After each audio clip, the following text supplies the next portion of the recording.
Hello friends, ओम श्री गणेशाय नमः। जय श्री कृष्णा। आप सभी का स्वागत है आपके अपने यूट्यूब चैनल पर। फ्रेंड्स, आज हम आपको इस वीडियो में बताने जा रहे हैं पितृपक्ष की कथा के बारे में, जिसको सुनने मात्र से ही पितृदोष से मिलती है मुक्ति और मिलता है पितरों का आशीर्वाद। फ्रेंड्स, वीडियो शुरू करने से पहले आपसे रिक्वेस्ट है, अगर आप हमारे चैनल पर नए हैं और आपने अभी तक चैनल को सब्सक्राइब नहीं किया है तो प्लीज़ सब्सक्राइब कीजिएगा चैनल को, साथ ही प्रेस कीजिएगा बेल आइकन को, जिससे नए वीडियो से रिलेटेड नोटिफिकेशन आपको तुरंत प्राप्त हो सके। और वीडियो पसंद आने पर वीडियो को लाइक और शेयर जरूर कीजिएगा ताकि सभी भक्तों को इस वीडियो का लाभ प्राप्त हो सके। फ्रेंड्स, अब आइए प्रारंभ करें पितृपक्ष की कथा। धर्म ग्रंथों में पितृपक्ष की दो कथाएं प्रचलित है। पहली कथा, महाभारत के दौरान कर्ण की मृत्यु हो जाने के बाद जब उनकी आत्मा स्वर्ग में पहुंची तो उन्हें बहुत सारा सोना और गहने दिए गए। कर्ण की आत्मा को कुछ समझ नहीं आया, वह तो आहार तलाश रहे थे। उन्होंने देवता इंद्र से पूछा कि उन्हें भोजन की जगह सोना क्यों दिया गया। तब देवता इंद्र ने कर्ण को बताया कि उसने अपने जीवित रहते हुए पूरा जीवन सोना दान किया है, लेकिन अपने पूर्वजों को कभी भी खाना नहीं दिया है। तब कर्ण ने इंद्र से कहा, उन्हें यह ज्ञात नहीं था कि उनकी पूर्वज कौन थे, इसी वजह से वह कभी उन्हें कुछ दान नहीं दे सके।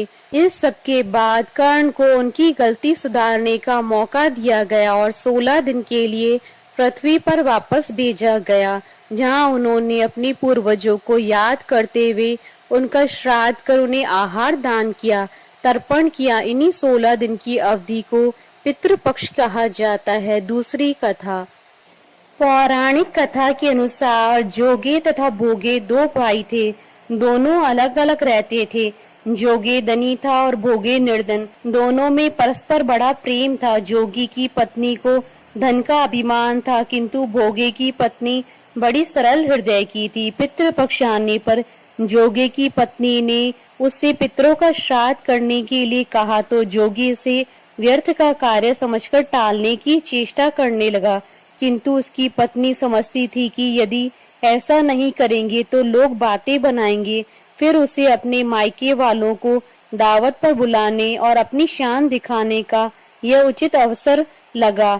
अतः वह बोली, आप शायद मेरी परेशानी की वजह से ऐसा कह रहे हैं, किंतु इसमें मुझे कोई परेशानी नहीं होगी।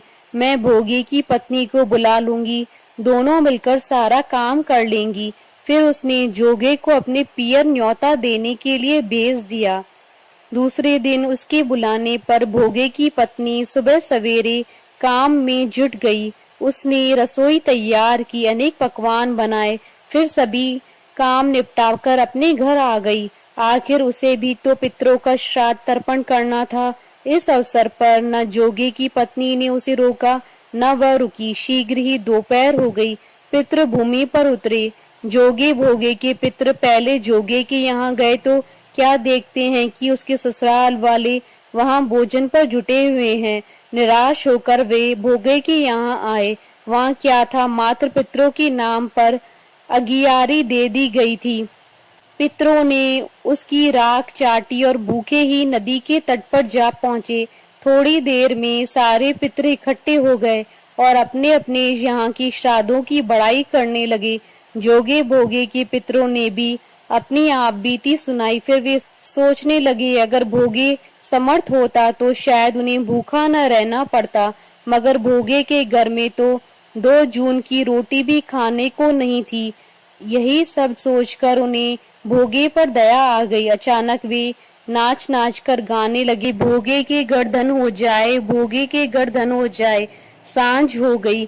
भोगे के बच्चों को कुछ भी खाने को नहीं मिला था। उन्होंने माँ से कहा, भूख लगी है।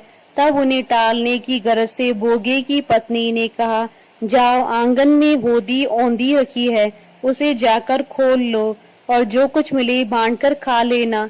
बच्चे वहां पहुंचते हैं तो क्या देखते हैं कि होदी मोहरों से भरी पड़ी है। वे दौड़े दौड़े माँ के पास पहुंचे और उसे सारी बातें बताई। आंगन में आकर भोगे की पत्नी ने यह सब कुछ देखा तो वह हैरान रह गई। इस प्रकार भोगे भी धनी हो गया, मगर धन पाकर वह घमंडी नहीं हुआ। दूसरे साल का पितृपक्ष आया। श्राद्ध के दिन भोगे की स्त्री ने 56 प्रकार के व्यंजन बनाए, ब्राह्मणों को बुलाकर श्राद्ध किया, भोजन कराया, दक्षिणा दी। जेठ जेठानी को सोने चांदी के बर्तनों में भोजन कराया। इससे पितृ बड़े प्रसन्न और तृप्त हो गए। हमारे साथ इस वीडियो में अंत तक बने रहने के लिए आपका धन्यवाद। ओम श्री गणेशाय नमः। जय श्री कृष्णा।